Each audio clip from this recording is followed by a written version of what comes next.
Friends, welcome back to the Wild at Heart podcast here in the week of May 8th. And before I introduce who's with me here in the studio this week, let's do what we do. And that is to pause, check in on our body, soul, and spirit, and just release all things now. You can do it for a moment. Release all things so that we can be present to God and to one another and to what He is doing.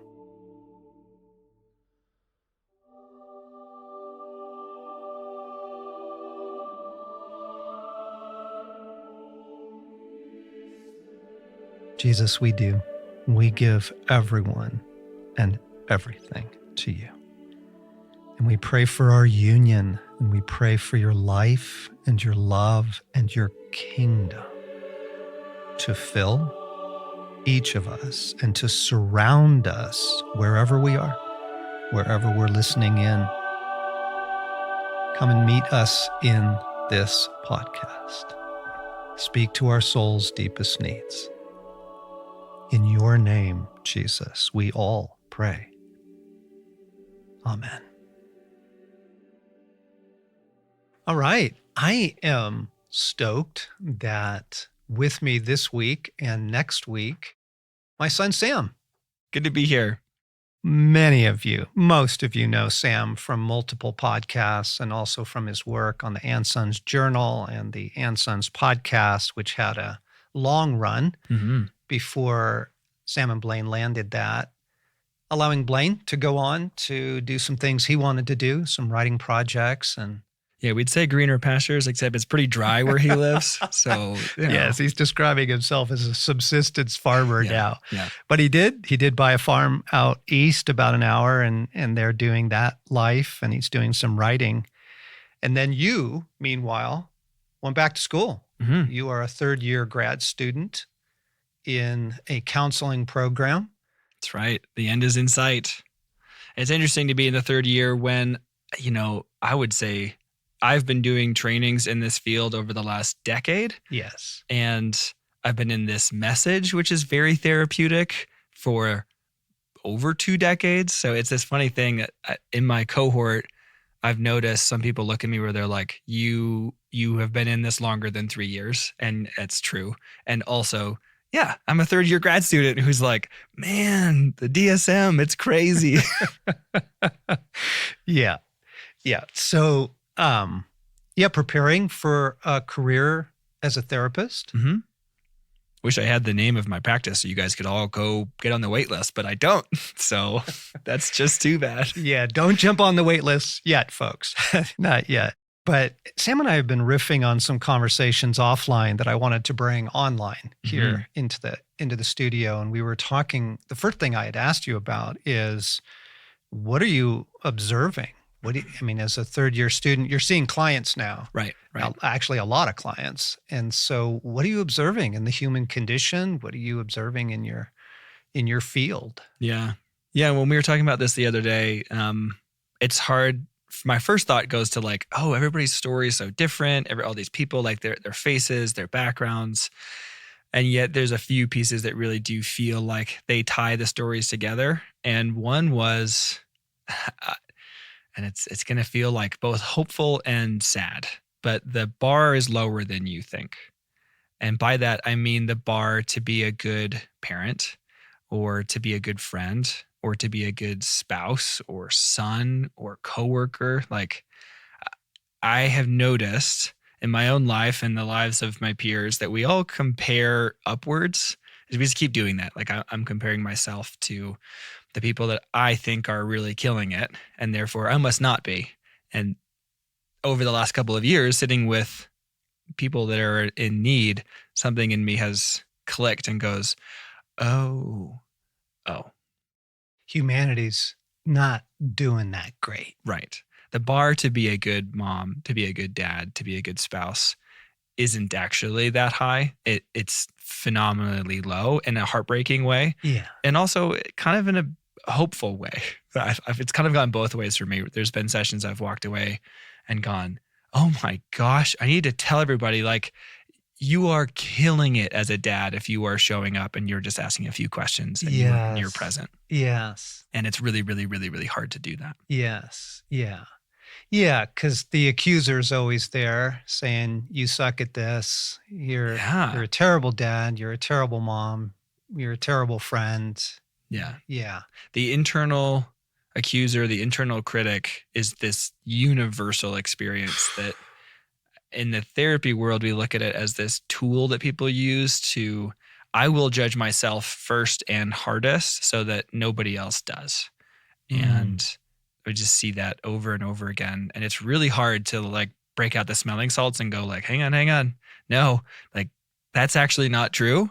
And you can come back to really the beauty and the hope that is show up. I mean, we talked about this on the Ensigns podcast, but the stat is it's the good enough parent that actually has the best outcomes for kids. So the truly broken parent and family, obviously, that is a heartbreak and a tragedy that has some pretty obvious implications. But interestingly, the perfect parent messes up their kids on the similar, like if there's a bell curve, you get back down low again when you're the parent who is doing everything right, everything by the book, everything like saying all the right things. There's no margin of error. It's the parent that's good enough. Wait. You got to pause on that because all the perfectionists and all the people who are striving to be there are like, wait, what? Hold on. I've been told all of my adult life to get my act together. And if you think that I'm talking about you because I am in your world, I'm not. I'm genuinely not talking about you. I'm talking about the study. And yes, I have a perfectionist too. And the perfectionist in me wants to go, okay, but like how many vacations and how many, like what's the next tool? And wow, Morgan just talked about doing bow hunting with his son when he was like 2 months old. Like, wow, so I'm behind now, all that stuff. I feel you. If you can set that to the side for a moment and go, the parent who's willing to admit their mistakes, but who's present, the parent who yells, but then parks the car and turns around and apologizes, the parent who gets to the soccer game late, but they came, like that parent actually has really, really, really, really good outcomes. Okay, this is fascinating because there's room to breathe. Yeah. In that household, there's room to breathe. You're allowed to be a human being. Right. The kids are allowed to be human beings. Everybody's allowed to be a human being. Yes, the room to breathe thing is huge. And I was baffled by it when I first encountered it because, like, you know, my mind goes to, well, obviously, households where there's abuse or neglect, like that's going to be really hard on those kids as they grow up into adults. But really, like, it's not this just exponential scale of like increasing holiness and perfection. And then you can create, you know, like some hybrid of Michael Phelps and Bill Gates. But like, you're just going to cherry pick. Right. Yeah. You're like, I've created somebody with the wealth of Bill Gates and the athleticism of Danny McCaskill, who's the Scottish like trick mountain biker. If you guys have seen any of his videos, like, and the holiness of a monk, like, yes. Sorry, that exponential graph just isn't the case. Okay. Around Christmas time, we start getting cards from friends and colleagues and people from our church days in years way gone by. And these are the sort of the last touch points, which are really kind of lovely. You're like, whoa, look, their kids have really grown up. Or, whoa, they look really old. Are we old? Surely not. So there is one family whose Christmas card we really look forward to. And I don't think they listen to this podcast, but even if they do, we love it. Thank you. But it is a family where young adult children are now going out into the world. And so the reports are, young Jerry at 17, he's taken up falconry and he does that in between his cello lessons and finishing his advanced work at MIT. Like, yes, like almost literally. Yes. There's like 3 kids and they go back down the line and you're waiting for the one that just says like, and Stephanie just cured cancer in Somalia yes. for the orphans. You're like, yes, man, I suck at this. No, it's really fun because we get that one and we go, oh, okay. Back off the pressure. Mm-hmm. Like, we don't have to be them. We don't have to compete with that. Right. And I love that, Sam, what you're discovering about it's the household that has breathing room. Right. for error? Are you allowed to be a human being? Because if you have that permission, then your spouse has that permission, then your children have that permission, then you create an environment of conversation and growth and connection. And from that standpoint, you actually have really hopeful and healthy and robust outcomes. And Yeah, so it's you just can take so the pressure good. off. You don't need to sign Jeremy up for falconry unless that's what he likes to do and you have that kind of money. Oh, yeah. That's Yes. cool. Our little Danica is at the UN negotiating a peace settlement right now between Russia and Ukraine. Exactly. Go Danica. Yeah, cracking up at that. Yes. As we were riffing on what you're learning in your program and what you're learning with clients and what we as a organization who has a lot of touch points with people around the world, what we're seeing, what we began to reflect on that we wanted to bring into this podcast is something around the idea of the radical discomfort people have around suffering and therefore the inability to be present to those who are in it. Right. Am I naming that correctly? Yeah, you definitely are. I mean, when you say even a sentence like that, I think most listeners will go, yeah, like who is cultivating the ability to sit in suffering for ourselves, let alone for others?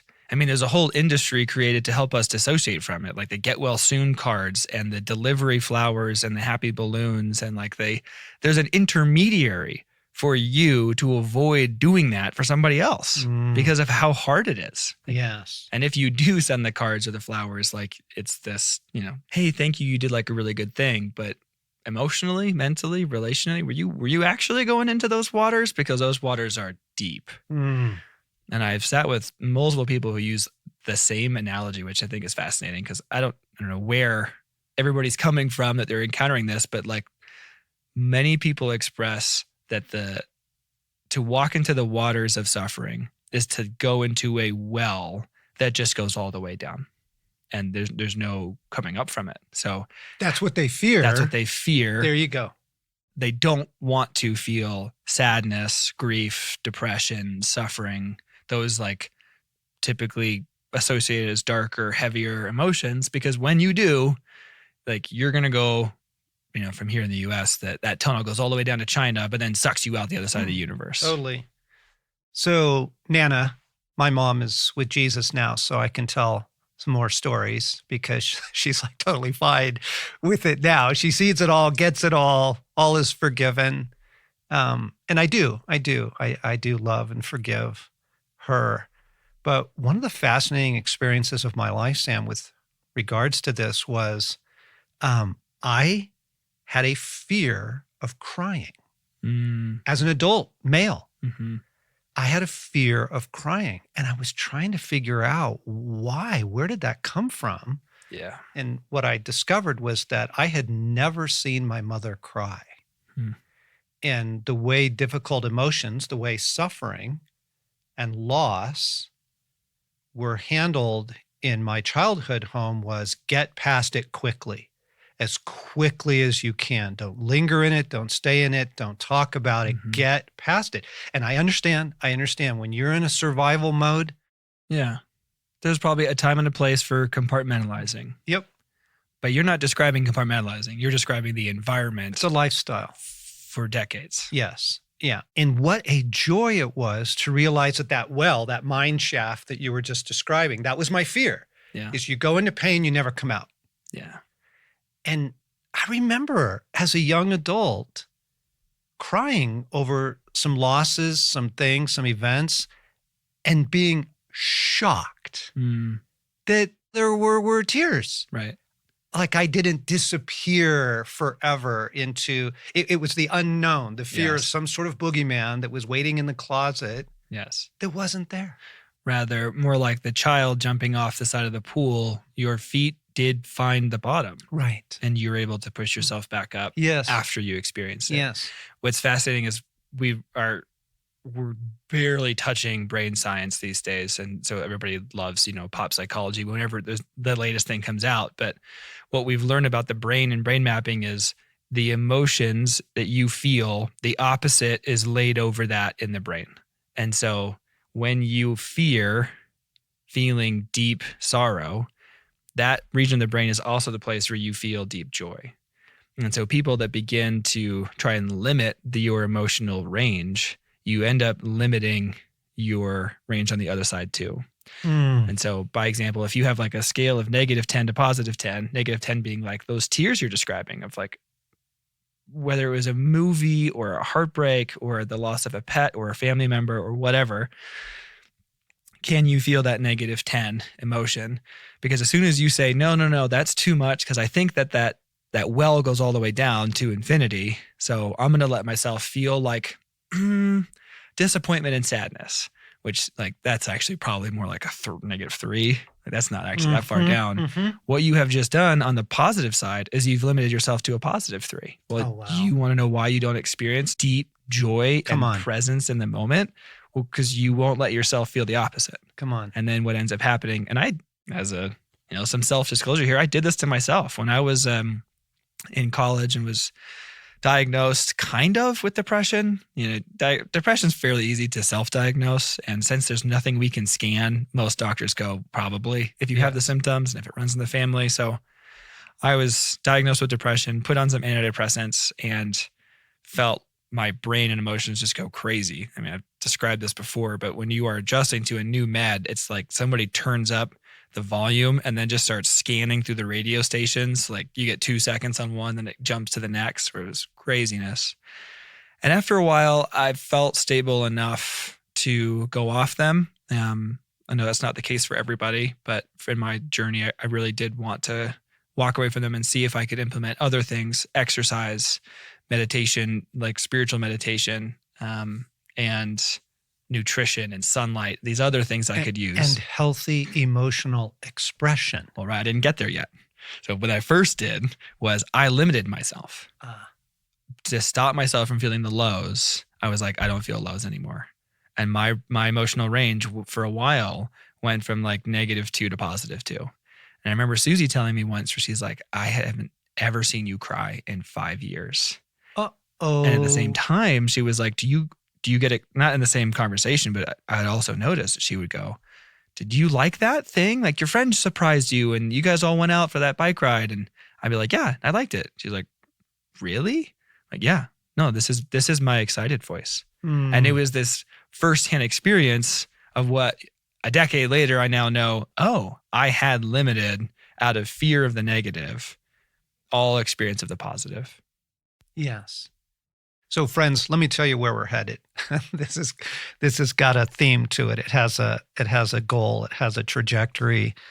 You were talking about the parent who just shows up, the friend who just shows up, the person who is able to be present to the people in their life is the person who wins. That's the goal. That's to be able to be present to one another, including present in times of suffering, right, is one of the greatest gifts we give, right? To simply come alongside, right? And that's where we're headed. Yeah. That our inability to do that, now backing up to this week's podcast, is in part due to the fear of the mine shaft. Yep. And our own, I guess I want to say, lack of familiarity with our own suffering. Yeah. Yeah. All of the pieces that we've talked about are going to connect. And I could actually even almost feel the tears coming up as we were talking about just the emotional range, to go, oh, don't worry. Like, we won't take you anywhere that's like dark and heavy if I didn't also believe that there was beauty and hope and light as well. So yeah, like if you were to sit and go, what is it with our inability to sit in our pain and others' pain? I mean, you could write a lot of books and make a lot of money just trying to give people different ideas as to why. You could philosophize a lot. I can think of different authors and books and the problem of pain and like, why is there suffering at all? But like, guess what you're doing already? Even as I'm kind of giving you that little riff, you're dissociating again. Like you're trying to figure out why we have the thing. It's like, whoa, hang on. Why are we trying to, again, to get altitude? I want to give like a couple of examples of like, so my father-in-law's brother gets diagnosed with this pretty aggressive brain cancer. And they're a part of a loving, communal, charismatic, prophetic church. All just for the record, are things that are beautiful and that I love. But I'm going to tell you the story, and then I want you to see where I kind of land in the hypothesis. So they get to their church, and it's hard news, right? You get a diagnosis like that. That's not, in terms of like cards to come face up, that's pretty bad. Yes. So the church's response is to go, pray and hear. And they go like, we hear that you guys have many more years together, you and your wife. And like, this is going to work out. You have many more years. Well, he has a pretty aggressive brain cancer. And so he dies. And then the church's reaction upon his death is to go, those many more years are in heaven. Like those are coming. You guys get those together. And like, it's going to be okay. And when I heard this story, why this is going to go to my hypothesis is I looked at that and I was like, oh, I hear your good hearts in that. And I don't know what you want to make of like, maybe the prophecy was true and it was always the latter to begin with. That's really not the point. What happened in that story was the community around these people dissociated from the heavy news because they went straight to, it's going to be fine. Yep. Don't worry about it. You're going to get healed. Yep. And then when he wasn't, they dissociated, meaning like they did not sit in the hard places with his widow. And because they went to, oh, that's in the future. Like, oopsies, that's still going to happen and it's going to be okay because you guys have many more years in the future. So they left them alone in the suffering of the hard news and the fear of walking through the doorway of death. And it, hence that's kind of where the title of this is coming from. And I'll expound more on that as to why that phrasing. But why? Why we have this pattern? We have this pattern of, in the hardness that might come, the difficulty, the pain, the suffering. That story is but an anecdote. There's plenty more I could pull from. I use that just by way of example. I think you listening either have one exactly like that or can think of them like that. Anyone who has been in a small group. Right. And shared difficult news or watched somebody else and just watched the group react. Right. People suck at being present to suffering. And we do better jobs at others and worse jobs at like, so somebody loses a pet, we're like, oh, I lost a dog. And like, you're able to enter into it. When Susie and I miscarried, it was devastating and our house was filled with flowers and we had cards and flowers and like all of a sudden that industry that exists to like keep us separated. Well, like people were dropping those off and people like the relationship was there. I'm like, wow, like that meant so much to us. Well, then Blaine's brother-in-law takes his own life and they didn't get a single flower from anybody. And I'm like, there's no small group at all. Like, why is it that we have this unspoken like scale where we're willing to walk into it and then somewhere we don't anymore? Yes. And pets, sure. Children, absolutely. Parents, spouses, siblings, suicide. Somewhere in there, we're losing people across this. And even like in hard news, a hard diagnosis for some reason gets dropped on that end. Things that we can't solve, things that we would like to be able to, we leave others in. I want to ask you a question. What most people would say at this point is that I feel inadequate to be there.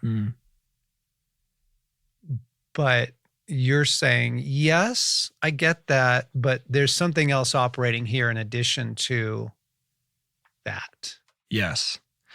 Yep. To answer your question, I'm going to start with another story. I was brought to tears while reading The Gift of Therapy by Irvin Yalom. And the existentialists in the therapeutic world really like talking about death because he goes on in this particular book to extrapolate, and he goes, you need to be able to address it.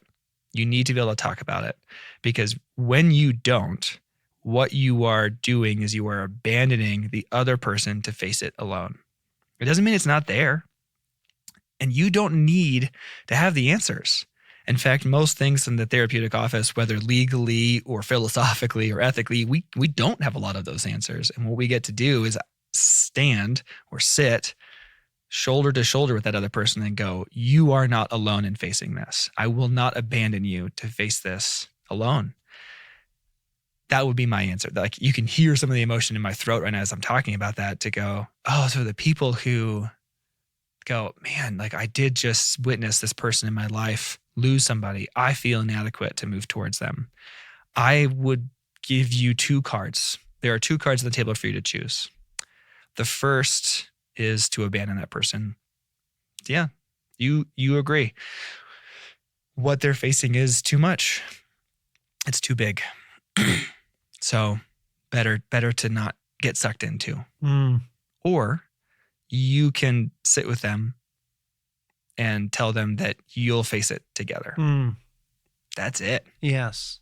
Like, in this Yes. holy, heartbreaking, human, you don't actually need the answers. In fact, it's often better if you don't have them. Yes. Because your answers, your quick, oh, it's going to be okay, is trying to pull the person out again. Like, what would it be like for you just to go and sit, to show up, to bring a meal, and just to go, I'm here, and I just want to sit with you. Yes.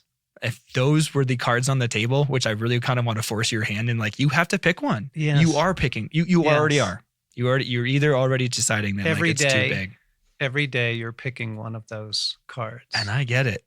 I genuinely do. That it feels really, really, really scary when you don't have the training or the equipment or the right answers or the degree or the whatever. Like, guess what? I have a lot of those things. It's still scary. Yeah. It's still, you don't have the answers for that Yes. person. Yes. That's okay. Yes. You don't have to.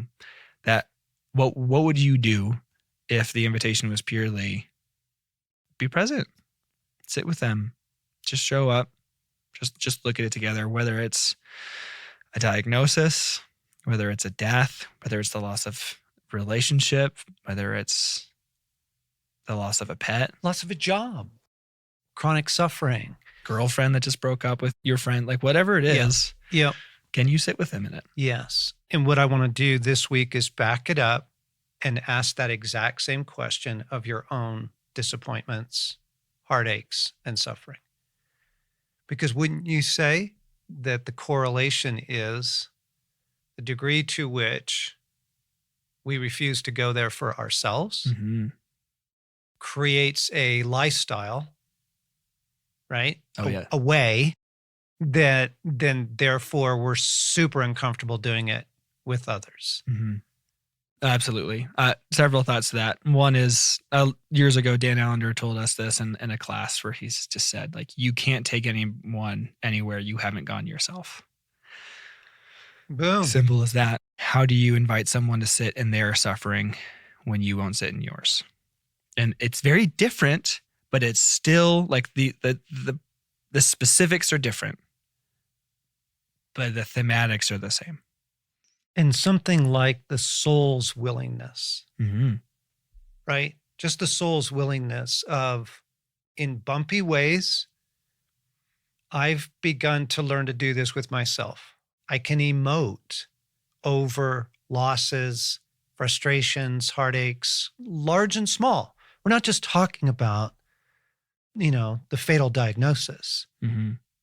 When I discovered that tears were not the abyss, that I could feel emotion and go, oh my gosh, there's no boogeyman under that bed. Like, it was freeing Mm-hmm. to me to then begin to sort of pursue, well, then what do I do with disappointment? Let's back it down from really big heartache and just start looking at, what do I do with disappointment? Mm-hmm. What do I do with simpler losses? The dozen you experienced yesterday. Right. I was on a podcast recently in the caretaker world. So I just take my shoes off, like, whew, these are folks who are 24/7 caregivers to a child, a spouse, a parent, you know. Mm-hmm. And he asked me at the end of the show, he said, John, what have you learned in terms of emotional health? What do folks need? And I said, you need a baseball bat and a trash can, Mm-hmm. which I have and I use and I recommend strongly to people these days, or a spatula and a sofa cushion. Like, where do you get to emote? Right. And enter those feelings and give voice to them and shout. And a friend was over last week and Stacy said, do you need some plates to break? Right. I have some extra plates. And she sent them on. Yes. With old, sort of Goodwill plates. Like, smash these. Yes, go smash these. Back to that neuroscience piece again. Like, if you cannot go there, and we're not demanding you go all the way to -10, but like, as you're describing right now, the disappointments, the weariness of the day, the -3 to -7, can you go there? Because it is so important. It is so human. Like, there are so many verses where Jesus is willing to enter into suffering, willing to hold suffering. And if you can just hijack yourself for a second and go, I know this will be worth it because I will experience deeper and more profound joy in life as a consequence of me being willing to expand my emotional range and actually enter into these hard things. Like, if you have to hand that little carrot out there in front of yourself, like, I want to laugh again when people tell me jokes. I want to stop and look at the crocus coming through this spring and be starstruck for a minute. Well, you can't, because you can't experience disappointment, let alone suffering, let alone grief. So you don't get that. I want joy back. I want to be excited about things. Right. And this isn't, again, and then you just get to be in the happy place. Like, it is a healthy balance if you are able to do both. I think it's fascinating that the secular world is reeling and looking for answers with suffering and death. Atul Gawande wrote a book called Being Mortal years ago. Yeah, really important book. And he has some great quotes in it and some pieces. But here's one of them. And the book's premise is essentially looking at the American medical system going, we don't die well. We're so scared of death. We're so scared. We keep people alive at ridiculous levels of expense. The 102-year-old who's still on all kinds of, treatment. Right. Yeah. We have stopped looking at quality of life and just looked at, can we make it last longer? Yeah.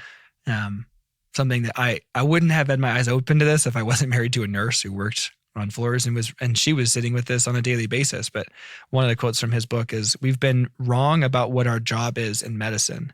We think our job is to ensure health and survival, but really it is larger than that. It is to enable well-being. So there's a snippet, like, the secular medical world is trying to figure out what their job is to do with us. What is well-being? Yes. Beyond just survival. Yes. Another piece that's very popular in the world is a guy named Michael Pollan wrote a book called How to Change Your Mind. And he looks at the effects of psychedelics and psychotropics and how those are all coming back in the medical field. I don't mean to push your buttons. We don't have to go down that rabbit hole. Here's the thing that I think is fascinating. People that do not have a spiritual understanding of their reality need to go on a psychotic trip in order to experience peace with their death. Yes. That was a deep theme of the book. That's a deep piece of where the medical world is in the United States. Like, they're using it in terminal medical facilities to go, how do we alleviate death anxiety for people who are on this brink? Because, well, guess what? They lived a life where they had to dissociate from their pain. They lived a life where suffering is bad. They're in a medical system where we just prop you up. We don't care about your well-being. And now we're going to give you a mushroom or a pill that lets you have some kind of inner peace because it's not coming in your worldview. There's no answer. I looked at that and was like, this should be profound to us. Like, something in us should go, oh my gosh, do we need that kind of an experience? Or that, like, the system is broken. A quote that I love from John Mark Comer's The Ruthless Elimination of Hurry is, every system is perfectly designed to deliver the results that it delivers. Yes. To go, guess what? Like, Yes. the world system is delivering the results of fear, of needing to have a drug-induced trip to have peace, of the get well soon dissociation from your suffering. And it has people with a limited emotional range, with higher rates of depression than ever, with higher rates of suicide than ever. Anxiety. But something in me wants to go, you guys, like, the results of the system are out. Yes. Do you want to choose a different way? Yes. And as we land this part one, to say, God is really good at this. There are a few stories for me in the Bible that are like bolded for me. And I don't have the greatest biblical memory and education. I'm sorry about that, Dad. Yeah, you paid a lot of money for me to have it. It's fine. I think it's maybe the bar's lower than I think. And I could take my own lesson. The story of Lazarus. When you read the story of Lazarus, it's weird because Jesus is in one town and he gets news that his friend Lazarus is dying. And he says these things like, I'm going to stay here. You're going to see my glory. And it's good that I wasn't with him to prevent his death because now your eyes will be open. He says these things where you're like, okay, that's kind of weird. Like, are you using your friend as like this miracle? I don't think I understand fully those pieces of it. Here's the piece where the story shifts for me. So Jesus has this worldview where he knows before Lazarus gets sick, I'm going to heal you. This is not the end for you. And is able to move a little bit more slowly towards him. Then on his journey to resurrect Lazarus from the dead, Mary comes to Jesus on the way.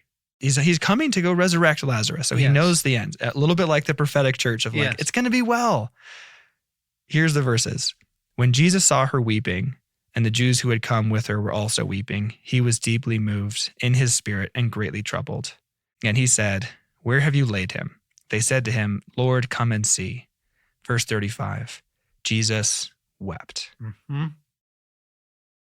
That should be a worldview class in a nutshell, to go, here is the God-made man who knows the ending, who could bypass the suffering and chooses not to, who is able to weep on his way to heal and resurrect and fix, but he doesn't skip the process. He doesn't dissociate from the suffering of the people around him or his own. He's able to enter into it on his way to what he knows will be restored. And that is Jesus. The living God. Friends, we're on a journey towards a goal, towards a desire at least, to be the kind of people who are able to be present with one another in the hard stuff. And I remember a friend said to me last year, everybody runs from the hard. Well, we don't want to be people who run from hard. And so we'll be back next week.